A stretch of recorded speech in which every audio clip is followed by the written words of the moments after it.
بسم اللہ الرحمن الرحیم وتنقسم الى صحیح ومعتل فالمعتل ما فيه حرف علت والصحيح بخلافه فالمعتل بالفاء مثال وبالعين أجوف وذو الثلاثة وباللام منقوص وذو الأربعة وبالفاء والعين أو بالعين واللام لفيف مقرون وبالفاء واللام لفيف مفروق۔ اس عبارت سے مصنف ابنیہ کی ایک نئی تقسیم کو شروع کر رہے ہیں، ایک نئی تقسیم کو بیان کر رہے ہیں۔ پہلے ابنیہ کی تقسیم تھی عدد حروف کے اعتبار سے، پہلے جو ابنیہ کی تقسیم تھی وہ عدد حروف کے اعتبار سے تھی،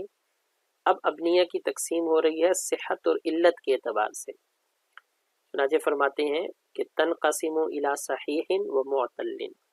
بنیادی طور پر ابنیہ کی دو قسمیں ہیں، صحیح اور معتل۔ فالمعتل، آگے تعریف کرتے ہیں کہ معتل کسے کہتے ہیں، ما فیہ حرف علت، جس میں کوئی حرف علت پایا جائے، والصحیح بخلافہ، اور صحیح ہر اس بنا کو کہیں گے جس میں حرف علت نہ پایا جائے۔ لہٰذا مصنف کی تعریف کے مطابق مضاف بھی اس میں شامل ہے، محموز بھی اس میں شامل ہے، کیونکہ اس میں حرف علت نہیں پایا جاتا۔ آگے معتل کی مصنف نے 5 قسمیں بیان کی ہیں، مثال اجوف، ناقص، لفیف مقرون اور لفیف مفروق۔ چنانچہ فرماتے ہیں فالمعتل بالفاء مثال، اگر حرف علت فا کلمے میں ہو تو پھر یہ مثال ہے۔ اسی کو ہی کہا فالمعتل بالفاء مثال، کہ معتل بالفاء وہ مثال ہے۔ وبالعین اجوف وذو الثلاثہ،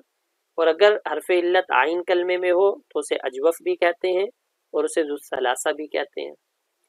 اجوف کا تو مطلب ہوتا ہے خالی ہونا، اور یہ درمیان سے، جیسے پیٹ خالی ہوتا ہے درمیان سے خالی ہوتا ہے کہ درمیان میں اس کے حرف علت ہے، اس وجہ سے اجوف کہتے ہیں۔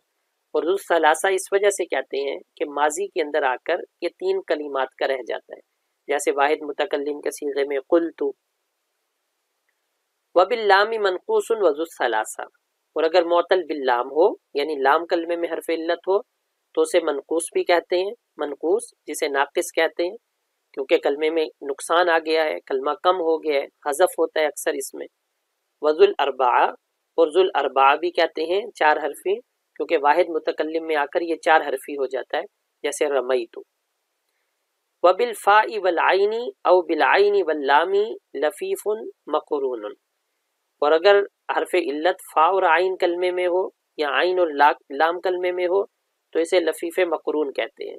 تو لفیف کا تو مطلب ہے جڑا ہوا ہونا، اور مقرون ملا ہوا، تو یہ ملے ہوئے دونوں حرف علت آتے ہیں، اس وجہ سے ان کو لفیف مقرون کہتے ہیں کہ یہاں دونوں ملے ہوئے ہیں۔ وبالفاء واللام لفیف مفروق،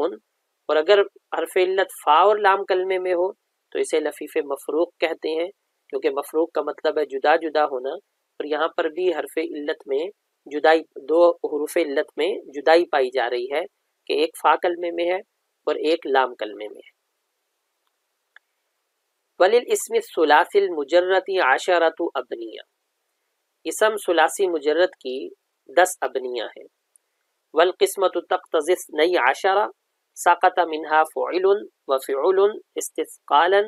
وجعل الدؤل منقولا والحبك ان ثبت فعلى تداخل اللغتين في حرفي الكلمة وهي فلس وفرس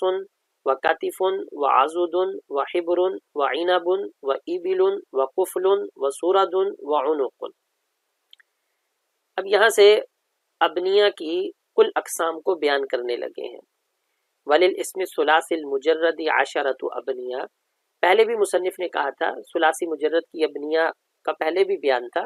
لیکن پہلے اصولی ابنیہ کا بیان تھا، یعنی وضع کے اعتبار سے ابنیہ یا ثلاثی ہیں یا رباعی ہیں یا خماسی ہیں۔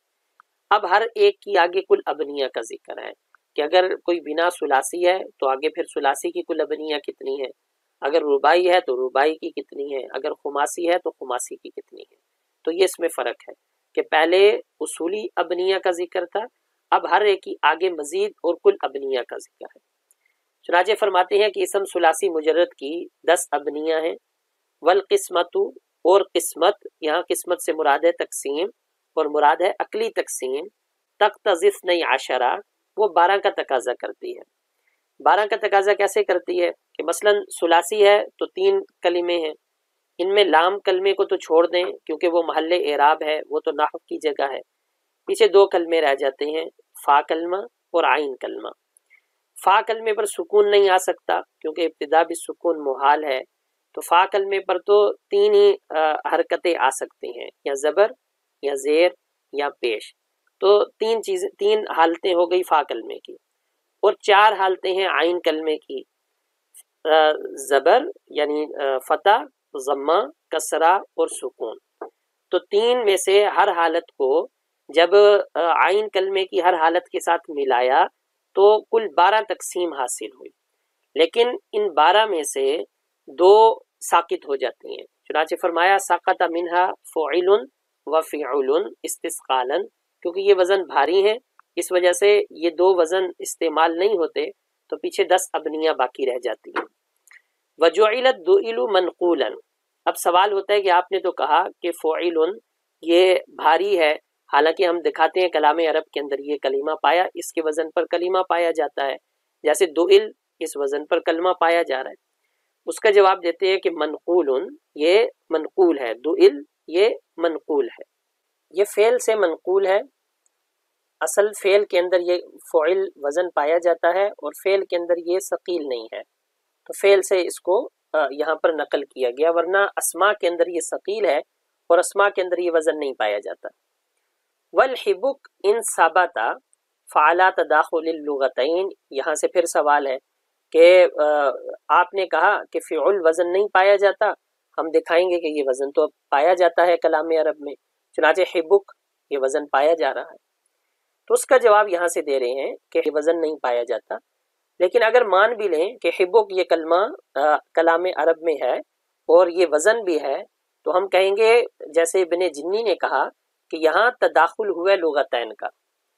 تداخل لغتین کا کیسے ہوا ہے کہ اصل میں فعل اور فعل یہ 2 اس میں قراءات آتی ہیں، تو کہنے والا پہلے فعل قراءت کے مطابق حبک پڑھنے لگا، تو جب اس نے ہا پڑھا تو اس کے ذہن سے یہ قراءت نکل گئی، اور فعل کی قراءت آ گئی تو فوراً اس نے با کے اوپر ضمہ پڑھ دیا، اور سننے والے نے اس کو اسی طرح نقل کر دیا، تو اس طرح حبک ہو گیا۔ تو گویا یہ بھی ایک قسم کی غلطی ہے، اس کو بھی ایک قسم کی غلطی مان لیا جائے گا کہ یہاں تداخل لغتین ہوا ہے ایک ہی کلمے کے اندر، ورنہ یہ وزن اسموں کے اندر ثقیل ہے۔ اب پیچھے بات یہ رہ جاتی ہے کہ وہ کون سے 10 وزن ہیں، تو مصنف نے ان کی مثالیں دے کر ان 10 وزنوں کو بیان کیا ہے۔ فلسن فعلن،